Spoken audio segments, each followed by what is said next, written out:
राम राम भाई मेरे सारे दर्शक साथियों ने। और भाई जय जवान जय किसान आसी यूट्यूब चैनल देखने वाले सारे दर्शक साथियों ने आज जोड़ के राम राम भाई। आज आप बात करांगे सेठ साधुराम जी पार्ट 4 में आ गए हैं। आज आप भाई सेठ साधुराम जी के और क्या क्या व्यापार थे, उनका कलकत्ता में क्या व्यापार था। पिछले पार्ट में आपने सुना होगा, मलिक साहब ने बताया था भाई जूट का व्यापार था। उसके अलावा आज आप बात करांगे भाई और के उनके व्यापार थे और ऐसे कौन से जो काम करे, मतलब जो एक समाज हित के लिए थे। तो आज आप बैठे हैं अपने पास में बलराज सिंह मलिक बैठे हैं। राम राम जी मलिक। राम राम आपको भी, आपके प्रिय दर्शकों को भी। मलिक साहब आप आज अपने दर्शक साथियों तक बताना चाहोगे तो पार्ट 3 लगे आपने बात करी भाई सेठ साधुराम जी का जूट का व्यापार था। तो उसके अलावा और क्या व्यापार था, मतलब उनकी और आप पिछला पार्ट में कई बैंकों के डायरेक्टर भी रह चुके थे। तो उसके अलावा और क्या व्यापार था भाई? ऐसा है कि जिन कंपनियों के वो डायरेक्टर थे, सबसे ज्यादा पूंजी दादन, सबसे ज्यादा शेयर चोर साहब के ही होते थे। अच्छा जी। वहां तो शेयर होल्डर थे, वो तो एक बंदी आमदनी उनकी दादन इनकम आती थी वहां से। हाँ। और इसके अलावा फिर चोर साहब दादन अपने इलाके में कपास पैदा होती है, पंजाब में पैदा होती थी उस टाइम भी। अच्छा जी। तो कपास के भी दादन बहुत भारी कारखाने थे उनके पंजाब में। रुई के मिल लगाए। हाँ, रुई के मिल। अच्छा। हाँ, बिनोला अलग करके, रुई अलग करके। हाँ, हाँ। और ये भी द्वादन मिल चोर साहब के द्वादन पंजाब क्षेत्र में भी जो आजकल पड़ता है ना, ये हाँ, हाँ। खन्ना वगैरह या फगवाड़ा वगैरह उधर हांसी में भी लगाए। हांसी में भी चोर साहब का कारखाना अपने खेत के साथ ही है। अच्छा अच्छा। हाँ, आज भी है वो फैक्ट्री द्वादन 13.5 एकड़ में जमीन में। अच्छा। हाँ, और इस कॉटन के अलावा द्वादन मतलब उनका जो फिर काम था, हुंडी भरवा के वो जरूरतमंद लोगों को कर्जा भी देते थे। अच्छा जी। हाँ, और उनसे बड़े बड़े जो उस टाइम के सेठ थे वो लोग भी द्वादन मतलब इनके फर्मों से लोन उठाते थे। हाँ। वो लोन बाकी यहाँ के जो हरियाणा क्षेत्र के किसान थे, हाँ। न किसान क्या, अपने द्वादन मतलब कई लोग भी जो बड़े जमींदार थे, हाँ। वो तक भी उनसे लोन लेते थे। हाँ। एक तो अपना गांव होता है द्वादन चौधरी एहतराम जैलदार होते थे। हाँ, एहतराम जैलदार दौलतपुर गांव से। उन्होंने गांव खरीद लिया द्वादन मतलब, थोड़ी जमीन नहीं, पूरा गांव। अच्छा जी। गांव का नाम है बोवान।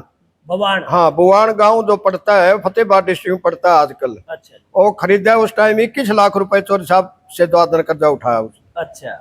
हाँ, और दिल खोल के कर्जा देते थे। मतलब एक जो आपस में लेन देन हुआ करता, उधारे दिए थे उस टाइम पे। जो उनके उस टाइम के जो मित्र रहे थे बचपन से लेके और सेठ होने तक। अच्छा। उन परिवारों को भी द्वादन उन्होंने द्वादन काफी पैसा द्वादन लाखों के हिसाब से द्वादन उस जमाने में। हाँ। वो दिल खोल के देते थे। अच्छा जी। और पैसा वापिस भी लगभग आ जाता था। हाँ। और फिर दयालु तो थे ही। हाँ। कई दफा फसल मारी हो जाती, कोई इस किस्म का अकाल पड़ जाता, कोई और चीज हो जाता था, अपने मुजारों के द्वादन मतलब वो पैसे भी हाँ। मालगुजारी के द्वादन छोड़ देते। अच्छा। अपने पल्ले से ही, किसी के ऊपर अत्याचार नहीं किया उन्होंने। और किसी को भी द्वादन उनकी जमीन बोने वालों को उन्होंने बेदखल नहीं किया। मतलब भावनात्मक और मतलब एक नरम दिल के इंसान थे वो। सच्चे इंसान थे, सच्चे इंसान थे, साफ थी बिल्कुल। उनका द्वादन हर हफ्ते द्वादन बड़ा हवन होना। और बाकी राम के नाम तो उन्होंने आर्य समाधि थे लेने ही लेने रोजन। जमीन पे बैठ के द्वादन रोटी खाते थे उस टाइम। हाँ, और सात्विक भोजन करते थे द्वादन मतलब प्योर वेजिटेरियन आदमी थे।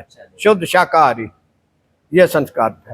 हाँ। अच्छा, एक और बताओ अपने दर्शक साथियों ने, मतलब कलकत्ता में क्या क्या प्रॉपर्टी थी जो साहब? कलकत्ते में चोर साहब के द्वादन मतलब 21 व्यापारिक संस्थान होते थे। हाँ। और 2 कोठियां होती थी। हाँ। एक तो आप हमारे जैसे जाने वाला आने वालों के लिए हाँ। बहुत शानदार कोठी द्वादन हाँ। मतलब चित्तरंजन लेन में हाँ। कोठी होती थी। हाँ।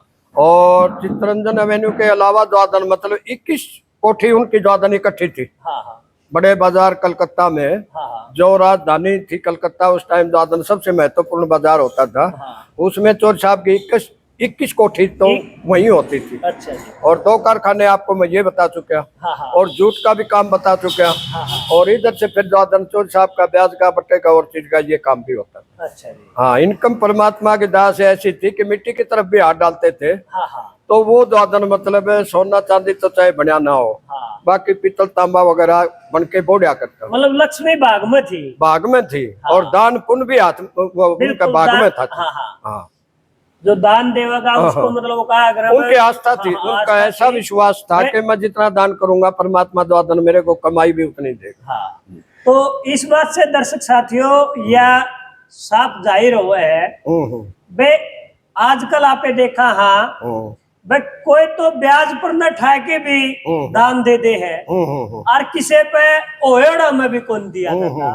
ये देखो कितने बड़े दिल के इंसान थे। मतलब दान देवांगे उतना ही फड़ेगा। हाँ, फड़ेगा, ये विश्वास था। ये विचार थे उनके। हाँ, विश्वास था उनका पक्का। एक दफा 1906 में द्वादन मतलब अखिल भारतीय भारतवर्षीय जाट महासभा की स्थापना हुई थी मुजफ्फरनगर जिले में। अच्छा जी।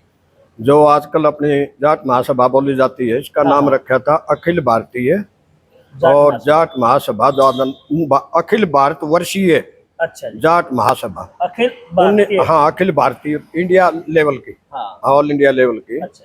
तो इसकी स्थापना मुजफ्फरनगर डिस्ट्रिक्ट में हुई थी। अपने द्वादन मतलब 1906 में स्थापना हुई थी। अच्छा। तो उस टाइम द्वादन जब सम्मेलन हुआ इसका, तो चौधरी साहब ने अपनी तरफ से द्वादन 10,000 रुपए द्वादन खाने खर्चे के लिए द्वादन मतलब भाई ये स्थापना हुई है।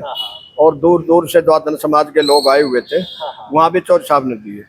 और महाराजा भरतपुर ब्रजेंद्र सिंह द्वादन जिस टाइम ये खानदान द्वादन मतलब है, तो इनके बड़े होते थे करशन सिंह। तो राजा करशन सिंह द्वादन मतलब अपना ये राजस्थान में द्वादन अपना एक तीर्थ स्थल पड़ता है। ये पड़ता है अजमेर से छपते की तरफ बोलते, तो उसको काफी प्रसिद्ध जगह है वो। तो वहां भी द्वादन मतलब जब ये महाराजा जिस टाइम चुने गए उस टाइम भी द्वादन उस सम्मेलन का भी खर्चा चौधरी साहब ने दिया।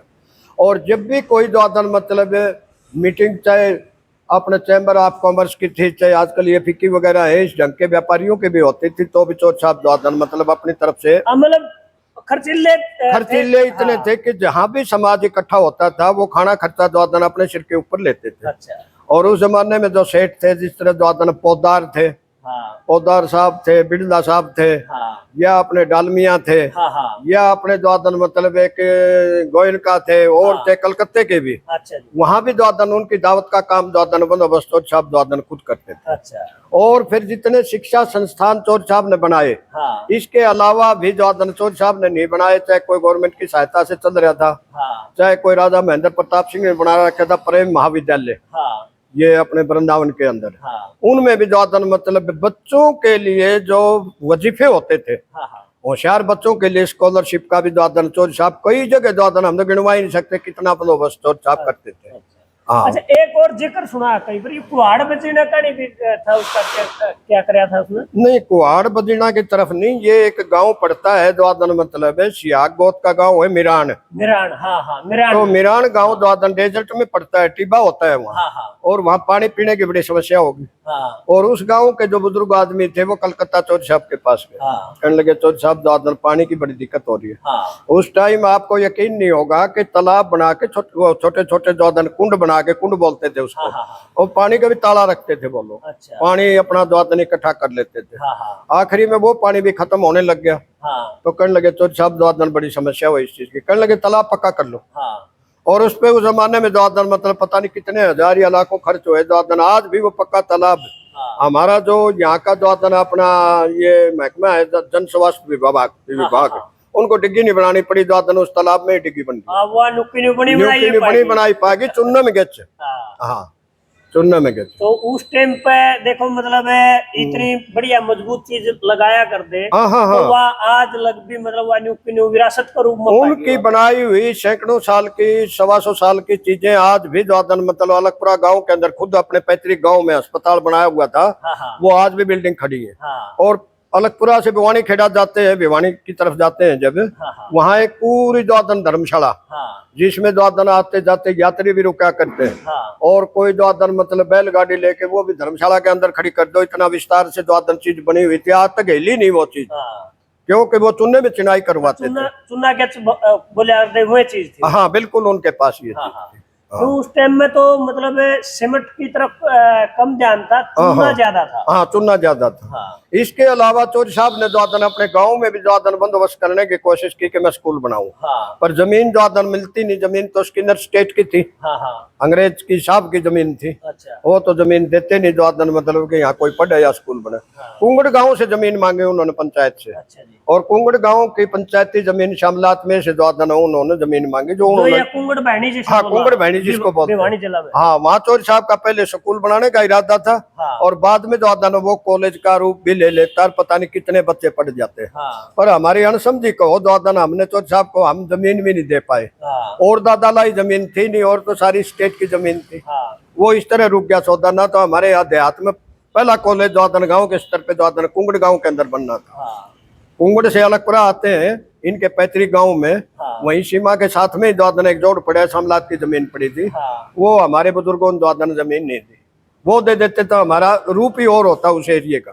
हाँ, मतलब हर फील्ड में, हर समाज हित में, मतलब जो भी उसने कार्य करे, मतलब जनहित के लिए कार्य करे, एक समाज के लिए कार्य करे। समाज का विरोध तो उन्होंने कहीं किया ही नहीं। वो इतने सामाजिक थे कि क्रांतिकारियों तो को भी वो चंदा देते। यानी अंग्रेज की हुकूमत थी उस टाइम भी, छुपा के भी द्वादन मतलब अघोषित तौर से द्वादन, फिर भी लोगों को वो चंदा देती रही। इतना खुला हाथ था चौधरी साहब का, इतना खुला दिल था। हाँ, तो उस टाइम एक लाहौर की भी वो जिक्र हुआ था। लाहौर का जिक्र ये था कि एक बार द्वादन मतलब डीएवी कॉलेज लाहौर, जो लाला लाजपत राय ने कहा कि चौधरी साहब द्वादन मतलब कॉलेज तो घाटे में जा रहे हैं, और पैसा है नहीं हमारे पास इतना ज्यादा। तो उस टाइम द्वादन चौधरी साहब ने शुरू में तो 2.5 लाख रुपए की मदद करी। लाखों में बता रहा हूँ उस जमाने में। जब आज का तो मैं कहता हूँ नए पैसे से भी द्वादन मतलब बड़ा था रुपये। उस टाइम तो 2.5 रुपये बड़े हुआ कर दे, तो 2.5 लाख की तो बहुत बड़ी बात थी। वो आर्थिक सहायता करी उसकी द्वादन ने, और उसके बाद में फिर कहने लगे थोड़ा सा और काम नहीं चला द्वादन मतलब, उसके बाद में फिर द्वादन लाखों की मदद फिर करी। इसी ढंग से द्वादन कन्या शिक्षा के लिए द्वादन मतलब भिवानी के अंदर 50,000 रुपए चौधरी साहब ने दिए। इसी ढंग से सिविल हॉस्पिटल जो भिवानी का था उसका एस्टिमेट द्वादन मतलब 75,000 रुपए उस टाइम बिल्डिंग के आए थे खर्चा। जमीन 5 किले एक्वायर करवा के रेलवे स्टेशन रोड पे घंटा घर से जाते हैं। बेटी के नाम से बनवाया था। हाँ, बेटी के नाम से। और महिलाओं के लिए कह लो लेडी हेली के नाम से था वो। लेडी हेली गवर्नर की मिसेज थी, जब इनकी वजह से जल्दी मंजूरी मिल जाएगी, उन्होंने उद्घाटन कराया था। और दरअसल था अपनी लड़की द्वादन कमला के नाम पे। जो लड़की बचपन से ही हैंडीकैप थी, वो विकलांग थी, और वो 10-11 साल की उम्र में एक्सपायर हो गई थी। चौधरी साहब का उसमें मौत था। तो उन्होंने औरतों के लिए, बच्चों के लिए लगा लो द्वादन महिलाओं का नाम का पहला द्वादन अस्पताल भिवानी वाला था, जो आजकल चौधरी बंसी लाल मेमोरियल हॉस्पिटल है, या जिला अस्पताल या सिविल अस्पताल को इसका नाम है। ये चौधरी साहब ने द्वादन चलाया और बनाया। 3 लाख रुपए, 75,000 रुपए तो बिल्डिंग के लिए बताया मैंने, और 3 लाख रुपए द्वादन हॉस्पिटल के स्टाफ को तनख्वाह बांटने के लिए, दवाइयों के लिए, उपचार के लिए। बतावे हैं मतलब जिस तरह आपने हादसे की बात करा, रेलवे स्टेशन पर मतलब चौधरी साहब की कोठी लग कोई रास्ता भी? हाँ, रास्ता चौधरी साहब का अपना प्राइवेट रास्ता था, उस टाइम बग्गी में चलते थे वो, मतलब खुद का रास्ता। हाँ, रेलवे पे उतर के स्टेशन पे है, और शेखपुरा हाउस तक कह लो, शेखपुरा कोठी बोलते हैं आजकल उसको, तो उस तक द्वादन चौधरी साहब का अपना प्राइवेट रास्ता था। वो मैं आपको पहले ही बता चुका द्वादन मतलब के बाद में लोगों ने कोई मतलब किसी प्रकार की कहीं भी रजिस्ट्री नहीं हुई, मतलब वो आज काफी जगह तो बिल्डिंग बन गई है। तो चौधरी साहब ने उनको द्वादन मतलब रजिस्ट्री के भी पैसे नहीं लिए उनसे, और उन्होंने 4 रुपए गज जमीन देनी करी थी। शहर के सेठ उस टाइम 13 रुपए गज के देने पहुंचे थे कि ये जगह हमें दे दो। कहने लगा नहीं, मैं गरीब आदमी जो बैठे हैं द्वादन में, तो इनको 4 रुपए गज में दूंगा। ऐसी आत्मा थे उनकी। तो मेरे दर्शक साथियों, मिलांगे भाग पार्ट में 5 में आर भाई और चौधरी साहब की जीवनी पे आप और पूछांगे मलिक साहब तक, क्योंकि ये तो एक गुणों की खान है, विचारों की मतलब बहुत ज्यादा डाटा इकट्ठा कर रखा है। किसी विषय पे भी हम चर्चा करना मलिक साहब आपसे। अच्छा, फिर यहाँ आते थे अपने द्वादन, जिस टाइम हिसार की तरफ उनका चक्कर लगता था, हाँ तो जितने भी उस जमाने के द्वादन जागरूक आदमी थे, पढ़े लिखे आदमी थे द्वादन, सब उनसे मिलने के लिए द्वादन मतलब यहाँ पहुंचते थे शेखपुरा कोठी पे। हाँ हाँ और बड़े आदर से उनकी आओ भगत करते थे। हाँ जिस तरह राजमल जेलदार होते थे खांडा से, हाँ हाँ। आर्य समाज से जुड़े हुए, पहले आर्य समाजी थे। अच्छा जी। और दूसरे फिर द्वादन मतलब चौधरी सूरजमल, हाँ हाँ वो बाद में द्वादन MLC भी रहे, द्वादन अपने MLA भी रहे, मंत्री भी रहे पंजाब सरकार हाँ, में। सूरजमल खंडा। चौधरी सूरजमल भी तुरंत आ लेते थे। और उनके सबसे नजदीकी और क्लोज यहाँ की जानकारी रखने वाले आदमी चौधरी लाजपत राय, जो हांसी से पहली बार विधायक बने थे, अच्छा 52-57 के बीच में यहाँ से विधायक रहे, हाँ वो उनका द्वादन बाएं हाथ थे यहाँ। अच्छा इसी ढंग से द्वादन मतलब सेठ चूड़ामणि, जिसके नाम का हॉस्पिटल है हिसार में, चूड़ामणि हॉस्पिटल। हाँ हाँ और ये तायल वायल द्वादन मतलब क्या डाबड़े वाले, क्या द्वादन गिला खेड़े वाले, हाँ ये सब लोग द्वादन मतलब हरिते वाले और चीज जो बड़े बड़े आदमी थे उस टाइम के, हाँ हाँ जो अच्छे जमींदार थे, चौधरी छोकन गोदारा थे चौटाला से, हाँ हाँ सब आदमी जब पता चलता था कि चौधरी साहब द्वादन कलकत्ता से यहाँ आए हुए हैं, हाँ हाँ तो जाते तो वो कलकत्ता तक भी थे, हाँ हाँ बाकी यहाँ आ जाते थे। हाँ, यहाँ पता लग जाता तो पूरे स्पेशल मिलने के लिए आते। हाँ, तो दो व्यक्तियों के ऊपर चौधरी साहब ने द्वादन सारी जिनकी ज्यादा यकीन रखा है यहाँ के जो लोकल थे। हाँ एक तो होते थे चौधरी द्वादन मतलब अपने लाजपत राय विधायक द्वादन, उनके गांव के ही, हाँ हाँ उनके पिताजी थे चौधरी डूंगर सिंह, हाँ हाँ तो उस परिवार का ज्यादा यकीन रखते थे। हाँ। और दूसरा फिर द्वादन मतलब एक डॉक्टर साहब होते थे, हुडा साहब, अच्छा जी। उस टाइम में द्वादन मतलब हिसार जो रहते थे, हाँ तो हिसार ही रिहाइश थी उनकी। अच्छा हाँ वो और हुड्डा साहब की सर रहे। हाँ बिल्कुल, इनके चौधरी मातूराम के चाचा ताऊ के ही भाई थे, अच्छा डॉक्टर रामजी लाल। हाँ हाँ, तो इन दो व्यक्तियों का द्वादन मतलब है और भी ज्यादा यकीन रखते थे हाँ कि किस काम की कहाँ आवश्यकता है, किस पैसे की कहाँ जरूरत ज्यादा है, हाँ हाँ तो उसी ढंग से द्वादन मतलब है उनके विश्वास पात्र आदमी हाँ यहाँ भी द्वादन मतलब रहते थे। हाँ। हाँ तो ये तो सुना मेरे दर्शक साथियों, और मिलांगे भाग पार्ट है जो 5 में, तो उसमें आपने सेठ साधुराम के बारे में और प्रकाश डालेंगे, बे उन और कितने कितने समाज हित के लिए सार्वजनिक जो काम करे हैं, तो उनके बारे में आगे भाग पार्ट में आप मिलांगे। तब तक के लिए राम राम, धन्यवाद।